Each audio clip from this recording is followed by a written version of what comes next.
আর নজর রাখতে হচ্ছে ইতিমধ্যে কসবার দিকে, কারণ পুলিশ কমিশনার তিনি পৌঁছে গিয়েছেন ইতিমধ্যেই কসবায়। ঘটনাস্থলে তৃণমূল কাউন্সিলরকে লক্ষ্য করে গুলির জের আজও থমথমে গোটা এলাকা, এবং পুলিশ কমিশনার নিজে পৌঁছে গিয়ে গোটা বিষয় খতিয়ে দেখছেন। সে বিষয়ে রৌনক আরো ডিটেল জানাতে পারবে। রৌনক, এখনকার পরিস্থিতি কি অবস্থা?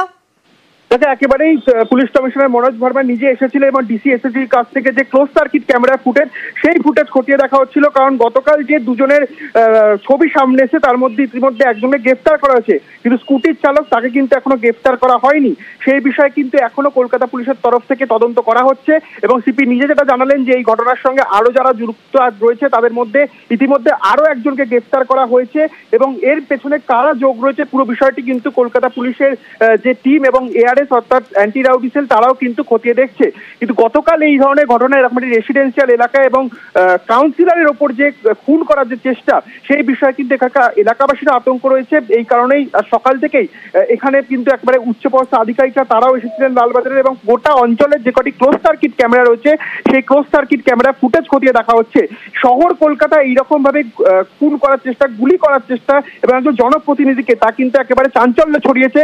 এবং গতকাল থেকেই দেখা গেছে যে 24 ঘন্টার মধ্যে ইতিমধ্যে দুজনকে গ্রেফতার করা হয়েছে এই ঘটনার সঙ্গে যুক্ত ট্যাক্সি চালক এবং যিনি গুলি করতে এসেছিল তাকে, এবং এর পেছনে আরো বেশ কিছুজন যোগ রয়েছে বলেই কিন্তু পুলিশ সূত্রে জানা যাচ্ছে। তাদেরই ইতিমধ্যে খোঁজ চালাচ্ছে কলকাতা পুলিশ, এবং সিপি মনোজ ভার্মা নিজে আজকে ঘটনাস্থলে আসলেন, খতিয়ে দেখলেন কোথায় কোথায় ক্লোজ সার্কিট ক্যামেরা রয়েছে। এবং গতকাল যে সিসিটিভি ফুটেজ সামনে এসেছে যেখান থেকে চিহ্নিতকরণ করা গেছিল যে গুলি চালাচ্ছে সেই ব্যক্তিকে, সেই সিসিটিভি ফুটেজ কিন্তু তিনি নিজে খতিয়ে দেখলেন, এবং লালবাজারের একাধিক উচ্চপদস্থ আধিকারিকরা তারা ঘটনাস্থলে এসেছিলেন। এর পেছনে যে বিহার যোগ উঠে আসছে সেই বিষয়ে কিন্তু খতিয়ে দেখা হবে, এবং এর পেছনে যারা রয়েছে তদন্ত করে প্রত্যেক কজনকে গ্রেফতার করা হবে, এমনটাই কিন্তু আশ্বাস দিলেন মনোজ ভার্মা। একেবারে রনক, সেই বক্তব্য আমরা দেখেছি যেখানে পুলিশ কমিশনার মনোজ ভার্মা তিনি স্পষ্ট বলছেন তদন্ত চলছে, এবং কাল স্কুটারে চড়ে হানা দুই দুষ্কৃতীর পিস্তল তাক করলেও গুলি চলেনি। অল্পের রক্ষা সুশান্ত ঘোষের পালানোর সময় হাতে নাতে পাকড়াও করা হয় একজনকে, পরিচিত ট্যাক্সি চালক, তাকেও গ্রেপ্তার করা হয়েছে। আর হামলার জেরে নেতার নিরাপত্তাও বেড়েছে। ঘটনাস্থলে পুলিশ কমিশনার পৌঁছে যান, গোটা বিষয় খতিয়ে দেখেন। ক্লোজ সার্কিট ক্যামেরাগুলো যে ফুটেজ রয়েছে সেই ফুটেজও খতিয়ে দেখেন পুলিশ কমিশনার মনোজ ভার্মা। এবং এই ঘটনায় যেরকম গতকালই গ্রেপ্তার করা হয়েছিল একজনকে, আজ ট্যাক্সি চালককে গ্রেপ্তার করা হয়েছে। অনুপ রয়েছে, আরো বিস্তারিত এই বিষয়ে জানাতে পারবে। অনুপ, এই ট্যাক্সি চালক সে কি এই ঘটনার সঙ্গেই জড়িত, নাকি তাকে আলাদা করে ভাড়া করা হয়েছিল, কি জানা যাচ্ছে? এবং এই ট্যাক্সি চালককে জিজ্ঞাসাবাদে কি কি তথ্য উঠে আসতে পারে? তবে ট্যাক্সি চালক কিন্তু এই ঘটনার সঙ্গে অত্যন্ত জড়িত বলে এমনটাই কিন্তু পুলিশের পক্ষ থেকে স্পষ্ট করা হলো। সেই কারণেই ট্যাক্সি চালককে গ্রেপ্তার করা হয়েছে। ট্যাক্সি চালকের জিজ্ঞাসাবাদের মূলত কারণ পুলিশের পক্ষ থেকে এই ট্যাক্সি চালক যখন গত বৃহস্পতিবার বিহার থেকে 3 জন এসেছিল, তারা পরবর্তী ক্ষেত্রে তার গতিবিধি, তারা কোথায় কোথায় গিয়েছিল, কে তাকে টাকা দিয়েছিল, তাকে কে বুক করেছিল, একাধিক তথ্য জানতে চাই। এবং তখন থেকেই কিন্তু ট্যাক্সি চালকের বয়ানে একাধিক অসঙ্গতি এবং কথায় একাধিক তথ্য মিলছিল না। তারই পরবর্তী জিজ্ঞাসাবাদে জানতে পারা যায় ট্যাক্সি চালককে মূলত যে গ্রেপ্তারের মূল কারণ ঘটনার সঙ্গে যুক্ত 4 থেকে 5 জনকে এই ট্যাক্সি চালককে সাহায্য করেছিলেন। গোটা ঘটনায় সরাসরি যুক্ত এই ট্যাক্সি চালক, পুরো যে প্ল্যানিং, এই প্ল্যানিং পরিকল্পনা, যে এই পরিকল্পনার মধ্যে ট্যাক্সি চালকের গুরুত্বপূর্ণ রোল ছিল। এবং ছদ্মবেশী যে ইকবাল, সেই ইকবালের অত্যন্ত পরিচিত এই ট্যাক্সি চালক। মূলত সেদিনকে গত বৃহস্পতিবার আসার পরে তারা কোথায় কোথায় গিয়েছিল জানতে চাইবো। এই যে ট্যাক্সি চালক যেমন তুমি বলছো যে এই 4-5 জনের মধ্যেই তিনিও জড়িত রয়েছেন, কোথাকার বাসিন্দা সেই সব কিছু জানা যাচ্ছে?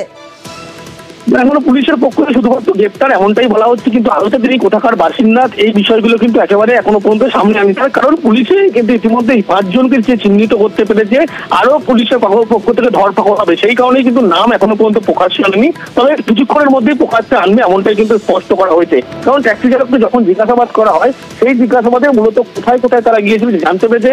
ট্যাক্সিতে করে মূলত 30 এলাকায়, সেখান থেকে কিন্তু একেবারে গোটা যে এই যে পরিকল্পনা, সেই কৌশল এখানে বোঝানো হয়। তুমি যেমনটা বলছিলে যে পরিকল্পনা, প্ল্যানিং, কি প্ল্যানিং করা হয়েছিল? বিহারের বৈশাখী থেকে 3 জনকে আনাতো হয়েছিল, কলকাতায় বৃহস্পতিবার এসেছিল 3 জন, বন্দর এলাকাতে ছিল, এবং স্থানীয় এক যুবকের স্কুটারে বসিয়ে পাঠানো হয়েছিল। কিন্তু প্ল্যানিং ছিল গুলি না চালিয়ে নাকি ভয় দেখানোর নির্দেশ। কে দিল এই নির্দেশ? কোথা থেকে এলো এই নির্দেশ? আরো বিস্তারিত অমিত জানাতে পারবে এই বিষয়ে।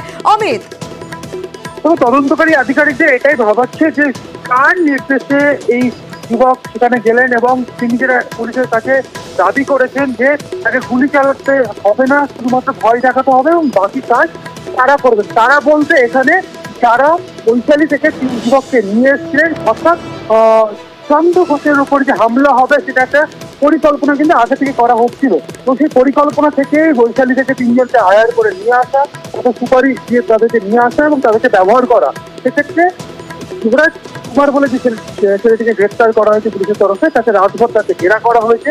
সেখান থেকে পুলিশ যেটা জানতে পেরেছেন, কলকাতারই কোনো এক ব্যক্তি তাদের সঙ্গে যোগাযোগ করে এবং তাদেরকে ট্রেন পথে কলকাতা নিয়ে আসা হয়। হাওড়া স্টেশনে নামে সেখান থেকে পিক করার পর তাদেরকে বন্দর এলাকায় রাখা হয় এবং গতকাল সন্ধ্যেবেলা 3 জনকে আবার বন্দর এলাকা থেকে কক্সবাজার কাছাকাছি একটি এলাকায় নিয়ে যাওয়া হয়।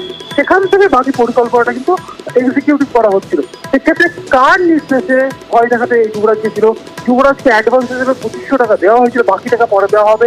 এই সমস্ত তথ্য এখনো পর্যন্ত পুলিশের কাছে একদমই অমিত, তুমি যেমনটা বলছিলে কার নির্দেশে এই প্রশ্ন যেরকম ঘোরাফেরা করছে, এই প্রশ্নই এখন সব থেকে বড়। কিন্তু ধৃতকে হামলার জন্য 2500 টাকা অ্যাডভান্স দেওয়া হয়েছিল, যাকে গ্রেপ্তার করা হয়েছে, সে কি বলছে দেখুন। पैसा दे, पैसा कितना रुपया दिया? पैसा कितना रुपया दिया? पैसा हमको नहीं मिला। क्या बोला था? किसको मारने बोला था? पैसा उनको फोटो दिखाया इसको मार। कहाँ कौन भेजा था? कौन भेजा था? मोहम्मद इकबाल तो इससे कहाँ मिला? तो इससे कहाँ मिला था? उधर पे इधर का एरिया नहीं जानता। रुमाल पकड़ गया, हम टेंशन नहीं।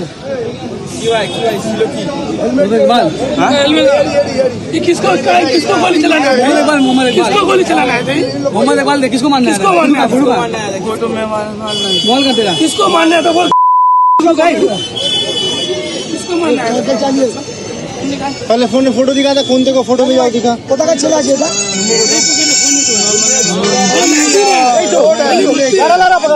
उसका पकड़ में रखिए ना। ठीक है थाना में दे देंगे। नंबर बता। नंबर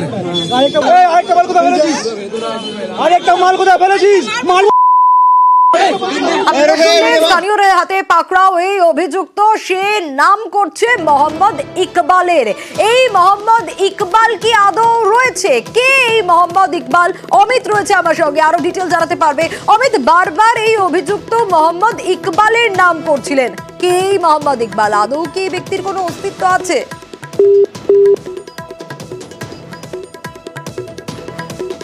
অমিতের কাছে আসবো, তবে তার আগে আরো একবার জানাই, অভিযুক্ত বারবার মোহাম্মদ ইকবালের নাম করছিল। এই তৃণমূল কাউন্সিলরকে নাকি খুনের চেষ্টার অভিযোগ আর সুশান্ত ঘোষের উপর হামলার ছক। বিহারের বৈশালী থেকে আনা হয় 3 জনকে, বৃহস্পতিবার কলকাতায় আসে 3 জন। এই 3 জনকে রাখা হয় বন্দর এলাকায়। গতকালই ট্যাক্সিতে কসবায় আসে এই 3 জন। স্থানীয় এক যুবকের স্কুটারে বসিয়ে পাঠানো হয়, যেটা সিসি ক্যামেরা ফুটেজে ধরা পড়েছে। গুলি না চালিয়ে ভয় দেখানোর নির্দেশ দেওয়া হয়েছিল। এবং কে এই নির্দেশ দিয়েছিলেন? এই হামলার পেছনে কে রয়েছে? মোহাম্মদ ইকবাল নাম উঠে আসছে। অমিত রয়েছে আমার সঙ্গে, আবারও অমিতের কাছেই যাব। অমিত, এই স্থানীয়দের হাতে পাকড়াও অভিযুক্ত বারবার একটা নাম করছে মোহাম্মদ ইকবাল। কে এই মোহাম্মদ ইকবাল? আদৌ এই ব্যক্তির কোনো অস্তিত্ব আছে?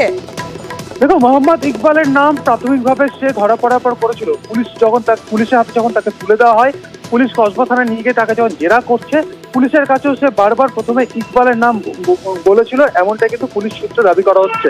তবে মোহাম্মদ ইকবালের নাম বললেও মোহাম্মদ ইকবাল নামে কেউ নেই, অন্য কোনো এক ব্যক্তি যার নাম অন্য, যাকে মোহাম্মদ ইকবাল বলে তদন্ত কোথাও ঘুরিয়ে দেওয়ার চেষ্টা করছিলেন এই যুবরাজ, এমনটাই পুলিশের তরফে দাবি করা হচ্ছে। সেই জায়গা থেকে অন্য ব্যক্তিকে, তিনি কি তার সাথে কি সুশান্ত ঘোষের শত্রুতা, নাকি তাকেও কেউ হায়ার করেছিল এই পুরো বিষয়টি মানে পুরো ঘটনাটি ঘটানোর জন্য, এটাও কিন্তু এই মুহূর্তে তদন্তের আওতায় রয়েছে। তবে সেই ব্যক্তিকে যিনি 3 জনকে বৈশালী থেকে কলকাতা নিয়ে এসেছিলেন সুশান্ত ঘোষের উপর হামলা চালানোর জন্য, তো সেই ব্যক্তির নাম ইকবাল নয়, তার নাম আদতে অন্য।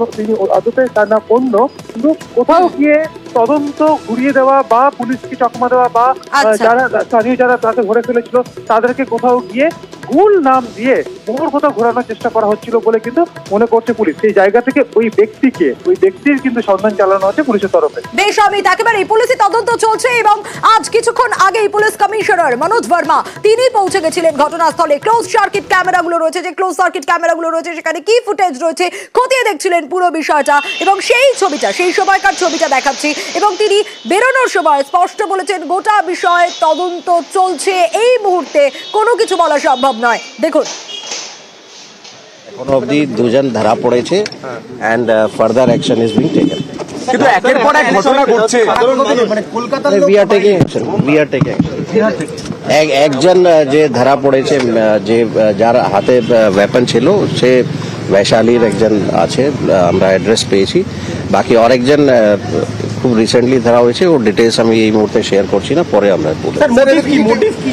না, এইগুলো ইনভেস্টিগেশন হচ্ছে, এখন এই মুহূর্তে বলা মুশকিল। গুলি করা হচ্ছে, ইন্টেলিজেন্স ফেলিওর, আপনাদের কাছে কোনো তথ্য ছিল না?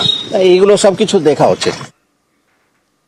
আর এই যে গতকাল সন্ধ্যেবেলায় ঘটনা ঘটলো, তারপর কি দেখা গিয়েছিল পিস্তলের সামনেও ভয়হীন কাউন্সিলর, মৃত্যুমুখে মনোবল নষ্টের বিস্ফোরক অভিযোগ। কিন্তু স্থানীয় রাজনীতিতে দুষ্কৃতী দৌরাত্মে হামলা, রাজনীতি ছাড়ার কথাও ভেবেছিলেন সুশান্ত ঘোষ, কিন্তু কেন ভেবেছিলেন, কি কারণে, বিশ্বজিৎ জানাতে পারবে। বিশ্বজিৎ, যেখানে গতকালের এই ঘটনার পরও আমরা দেখেছিলাম কাউন্সিলর একেবারে ভয় ডরহীন, সেই জায়গায় কেন তিনি এই রাজনীতি ছাড়ার কথা ভাবলেন? দেখো, অকুতোভয় কাউন্সিলর, বডি ল্যাঙ্গুয়েজ এক কথা বলছে, কিন্তু তার মনের আবেগ সেটা অন্য কথা বলছে। আর এই দৈরথ কেন, সেটাই প্রশ্ন উঠছে। যে এই যে বিষয়ে আমরা যখন দেখি সিসিটিভি ফুটেজ খুব ভালো করে, যে যখন আততায়ী তার সামনে দাঁড়িয়ে তাকে গুলি করতে যাচ্ছেন, সেই সময়ও পা তুলে রীতিমতো তাকে প্রতিহত করার চেষ্টা, অর্থাৎ অকুতোভয় বলা যায় যাকে। আর এইখানেই প্রথম এভাবে পিস্তলের মুখোমুখি এমনটা নয়। 21শে জুলাই যখন আন্দোলন হয় রাইটার্স বিল্ডিং, মমতা বন্দ্যোপাধ্যায়ের নেতৃত্বে, সেই সময় পুলিশের গুলি খেয়েছিলেন এই কাউন্সিলর সুশান্ত ঘোষ। তিনি পুলিশের গুলি তার গায়ে লাগে।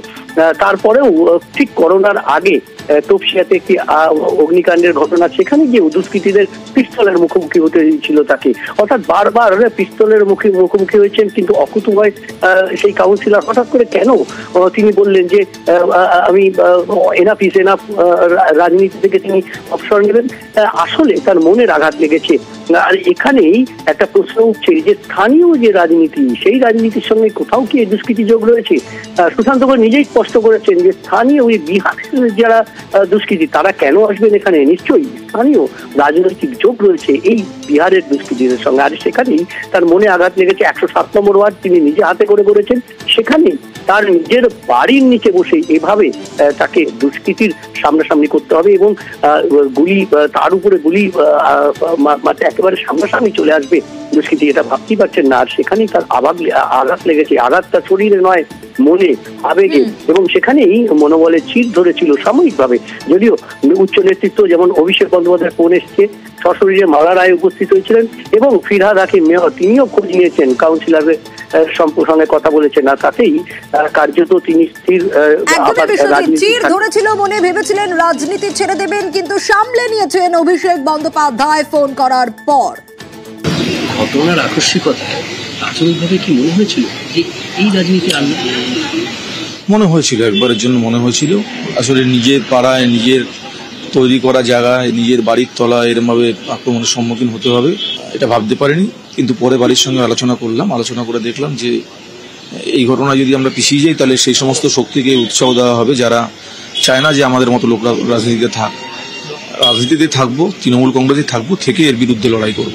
অভিষেক বন্দ্যোপাধ্যায় নিজে যোগাযোগ করেছিলেন, মালাডায় এসছিলেন, জাভেদ খান এসছিলেন, দেবাশিস কুমার এসছিলেন, সকালবেলা ববিদাও যোগাযোগ করেছিলেন, সকলেই পাশে থাকার বার্তা দিয়েছেন। যে ওয়ার্ডের ঘটনা, সেই ওয়ার্ডের কাউন্সিলর এটা ম্যাটার করে না, সেই খোঁজ নিয়েছে কি না নিয়েছে, এটা কোনো ম্যাটার করে না। দলের উচ্চ নেতৃত্ব যোগাযোগ করেছেন এবং প্রত্যেকেই ব্যাপারটা নিয়ে ওয়ারিড।